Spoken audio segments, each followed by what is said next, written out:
Hello, my name is Michael Brooks. I'm the Vice Chairman of the Sullivan County Legislature, and on behalf of myself, our Chairman, Robert Doherty, and the rest of the Sullivan County Legislature, thank you for attending today's Town Hall meeting. With me today is our County Manager, Josh Potosik. We also have our Public Health Educator, Jill Hubert-Simon, and Laura Quigley, our Commissioner of Community Resources, is with us as well today. We're going to start off with Jill. Jill will be answering our first question, which reads, what are the latest figures, confirmed cases, people currently hospitalized, people currently recovered, people who have died, and how many tested? And after Jill answers that, she's going to go into a little PowerPoint presentation for us. Jill? Hi, thanks. So as you can see, we are at a total of 740 confirmed cases, which shows an increase of 71 cases since Friday. We have 17 currently hospitalized that are COVID positive. We have 420 people that have recovered. We have 21 deaths, and we have tested 3,330 residents.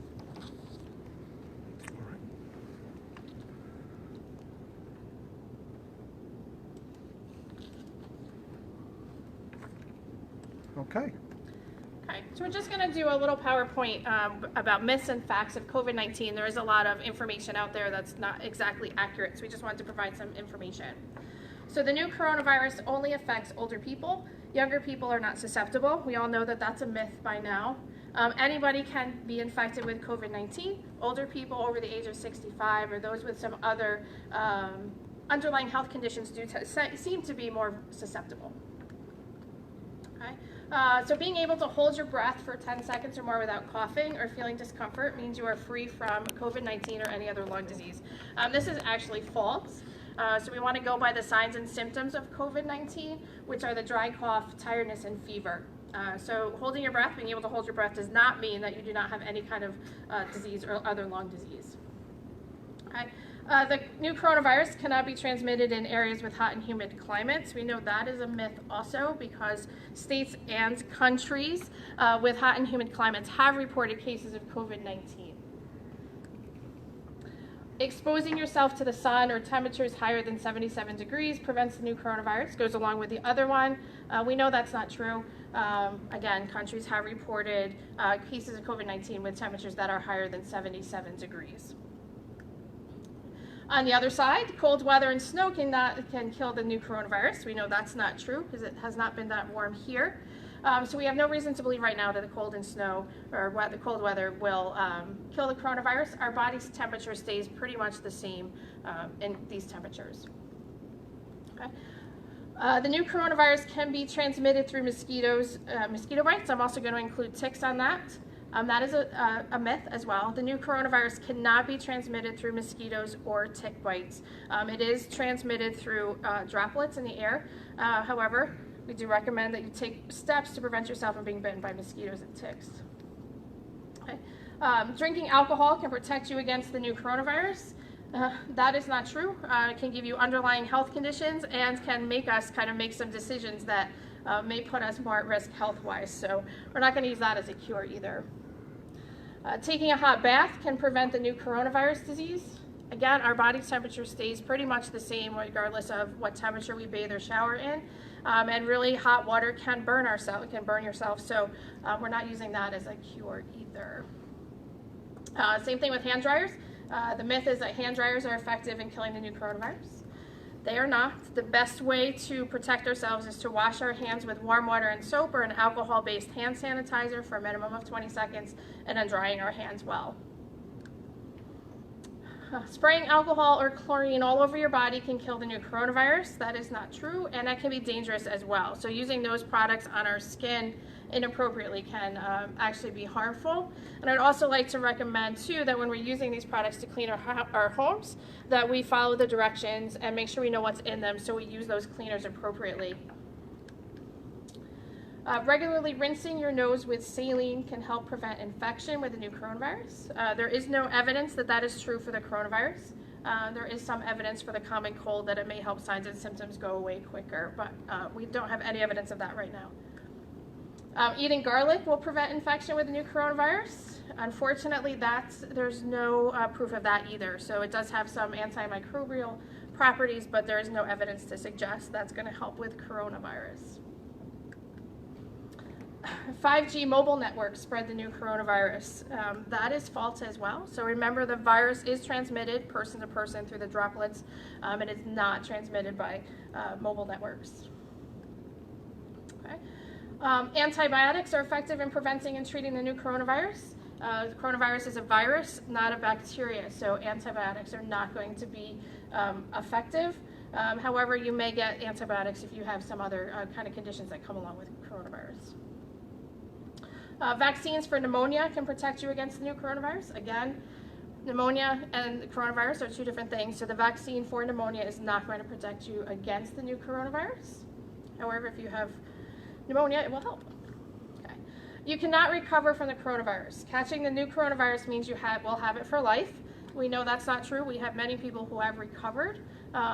So your body will get rid of it and you will recover. You do not have coronavirus for the rest of your life. That's it. Thank you. And where will this be available? Oh, so we'll have this on the Sullivan County Public Health website. It'll be up later today to review. And all the information did come from the World Health Organization. So this information is on their website as well. Okay, thank you, Jill, for that presentation. And I'm going to throw it back to you with the very next question. Since relatively few have been tested, do you have any idea how many people in Sullivan County actually have the virus? So it is true, we do need to do more testing. Our testing numbers actually line up with testing for the rest of the Hudson Valley, Mid-Hudson region.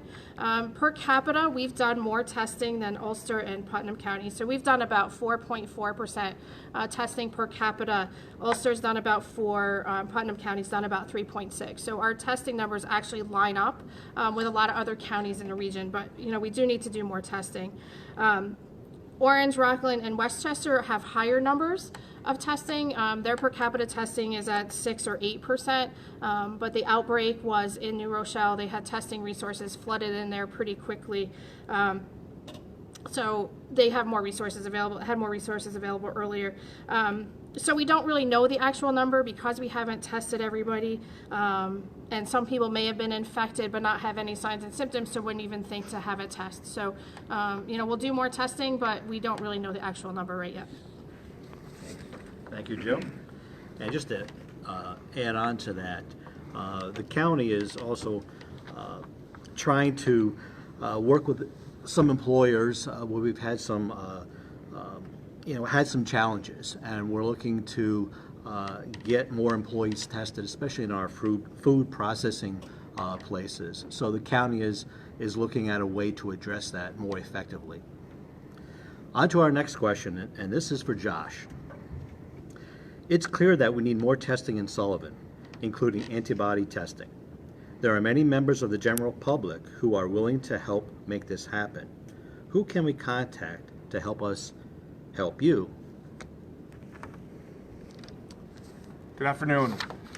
So it's been really uplifting to see the amount of people that have reached out to assist us in these trying times. So on behalf of the legislature, myself, all the staff at the EOC Public Health, we thank all those people that have come out and donated either monetarily or their time to help us in this time. So I think we've got a lot of volunteers there locally helping, whether it's the Mass Brigade or delivering food. I think if you're paying attention to some of the economy issues, I think we'd ask you to reach out to our federal representatives to kind of stress the need that we're going to need some financial help here in the near future.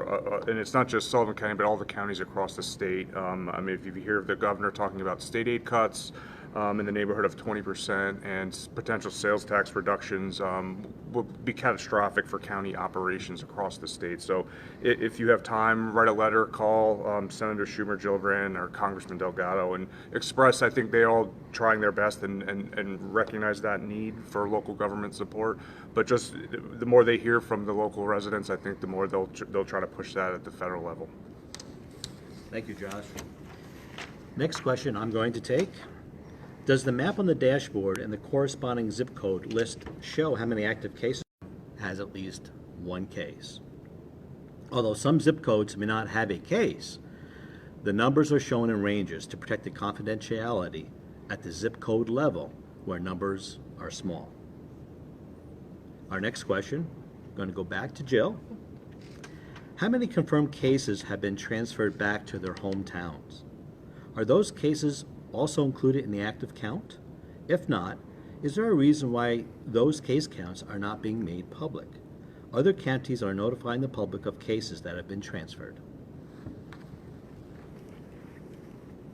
So our cases are reported by the primary county of residence. Cases belonging to other residents of other counties are transferred back to their counties. Those numbers for us are very small. There's less than probably a dozen of those. There's many reasons why a case would be transferred, so reporting that information may not give us a whole lot of additional information on what's going on with coronavirus. Okay, thank you, Jill. Our next question is for Josh. It appears local camps are preparing to open, having the water turned on, etc. Who in Sullivan County has the authority to prevent the bungalow colonies, summer camps, summer schools, and associated businesses from opening this summer? And at what point will a decision actually be made on whether or not they can open? So New York, through the governor, has put us on pause through May 15th. I think that's the date where he's going to start looking by region, and Sullivan County is in the Mid-Hudson region for how the governor is going to propose we start slowly reopening government. So I think May 15th will be kind of the first mile marker on where we can kind of determine if camps can open safely this year. Obviously, everyone working wants the economy and society to reopen when safe. So we are working, assuming that camps will be open, ultimately with a determination from the New York State to determine that they are safe or not. We don't want to be in a position where we're near middle of June or end of June having done no planning on how to operate those safely and have the state say they can open. So we're doing the prudent thing, assuming they will be open. Obviously, we'll know more when May 15th gets here and as June approaches. Okay, sort of in that same vein, next question for Josh.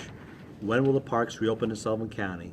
If people are allowed to visit high-traffic essential locations where the potential of transmission is much greater, like grocery stores, it seems a hike on a trail poses much less danger. Again, we're taking the same time frame as looking at the New York pause of May 15th. I think at that point we'll make a determination whether our county-operated parks can open safely. So I think until that time, we're not going to have any new information on parks, and they'll remain closed most likely until the 15th of May. Thank you, Josh. Our last question today is going to go to Laura.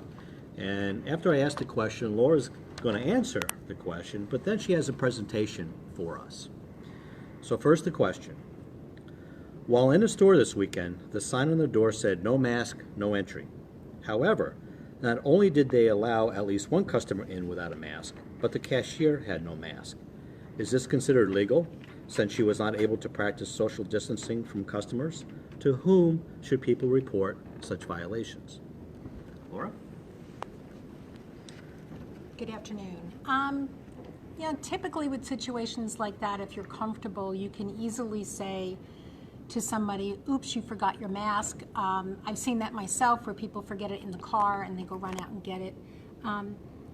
Or do you need one? I have an extra, whatever that might be. But if you're not comfortable doing that, then the best course of action is to report that as a violation to local law enforcement, but using their non-emergency line to do that.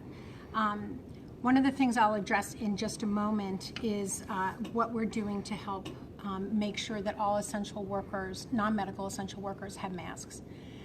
Through the creation of the Division of Community Resources and my appointment as commissioner kind of happened right when all of this was really ramping up. So I've not had an opportunity, so I'm going to take advantage of this. To thank the legislature and the county manager for creating the division and for giving me the opportunity to lead it.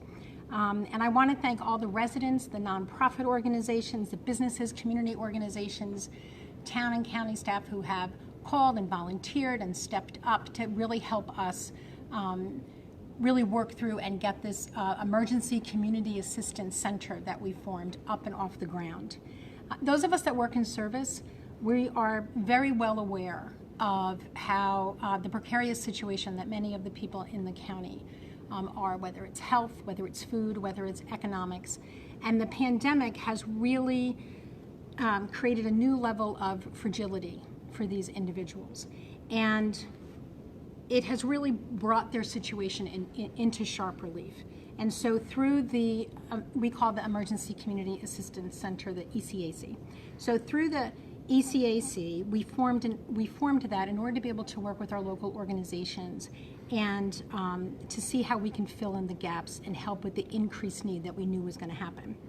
So while we'll help anyone in need, our target groups are those that are most at risk with the virus. Those are our seniors, those are individuals with underlying medical conditions, and they are, excuse me, are low-income individuals and people who are already in quarantine, either because they've tested positive or through contact tracing, they have been asked to be quarantined. We can get, we'll do their shopping for them, we'll pick up their mail, their medicine, whatever it is that they need. For those that don't have resources, we can provide food, shampoo, dog food. You know, we have a lot of donations that we have that we can help people be able to get through and meet their day-to-day needs. We launched on March 20th, and I'm very fortunate to work with a terrific team of people. I have my right hand, who's the Office for the Aging Director, Lisa Andul. Great staff from Workforce Development, Office for the Aging, the Transportation Department. We have 2 great volunteers that show up every Thursday to help us. And right from the first day, we were receiving calls, both for need and for people willing to volunteer. And in a little more than a month, we've been able to do the following. We have volunteer contacts in every town. We have fielded 483 calls, most of those calls for food. We have set up weekly food distribution from the Hudson Valley Food Bank that allows us to give our county food pantries additional food to distribute within their own communities. We get weekly deliveries from the Salvation Army. We also get regular food donations from businesses, community organizations, nonprofits, and individuals. Those 3 groups, Food Bank, Salvation Army, and additional food donations, have allowed us to provide, to date, 51,547 meals. But what's not included in that is a significant donation we just received last week from the Monticello Elks that we have not been able to yet calculate the additional meals that would provide because it was large, and we're most appreciative. And even within this environment, with our seniors not being able to get out and about like they normally do, we've been able to transition the Meals for Wheels program into a no-contact meal delivery, and enhanced it and added some additional folks. So through that, we've also been able to provide an additional 11,467 meals. So now that we had our food set, we started on April 14th, we launched the Mask Brigade. And that is where we've asked all our local sewers, and you know we have fabulous sewers in the county, to make and donate masks that we can get out to those essential workers that was asked about in that question. And to date, in just 2 weeks, we've received 600 masks. The county also received a significant shipment of masks, so we're getting them all out. We've gotten to pharmacies, grocery stores. We've reached to all the cab companies, the gas stations, to make sure that all of those public-facing workers would have a mask so they can be safe. The next thing that we're asking, though, we're going to put a shout out for is scrub caps for the hospital. We have some folks that are working on making those, and we need some more. They are running low at the hospital. On the Office for the Aging Facebook page and the county Facebook page, there are videos there that can show you how to make those caps. For those folks that are unemployed, online is your best way to take care of your claim at www.labor.ny.gov. If the phone is your only option, you can call 1-888-209-8124. You need a lot of patience. It is an old system that is not set up for this situation. I was told that staff from 49 different state agencies have been given a crash course in how to process these claims. You can file a claim 7 days a week, 7:30 a.m. to 7:30 p.m. You just have to have a lot of patience. If in the meantime you are running out of your resources, give us a call at the ECAC. That's 807-0925, Monday through Friday, 9 to 5. We man the phones. If it's after hours, leave us a message. We will call you back the next day. We also have bilingual staff. So thank you very much for this opportunity. Thank you, Laura. And thanks to everything you're doing and the folks you mentioned, the Office for the Aging, et cetera, for the wonderful work that they are doing. It's truly a success, and it helps make Sullivan County what we are. Thank you very much. And also our thanks to Jill for joining us today. And of course, our county manager. Thank you, Josh, for joining us today. And a shout out to Nancy McGraw, our Director of Public Health. She's been a busy person, obviously, these last few months. And our thanks go out to her for the work that she is doing. I also want to thank folks at the EOC, our healthcare workers, EMTs, firemen, policemen, all those folks, and the people who are staying home doing the right thing. Thank you very much. I also have to ask once again if people would just, if you haven't already, to take part in the census for 2020. 2020census.gov, that's 2020census.gov is the website. If you haven't done it already, please go out and participate. It's extremely important to the county. And with that being said, everyone have a good afternoon. Be safe.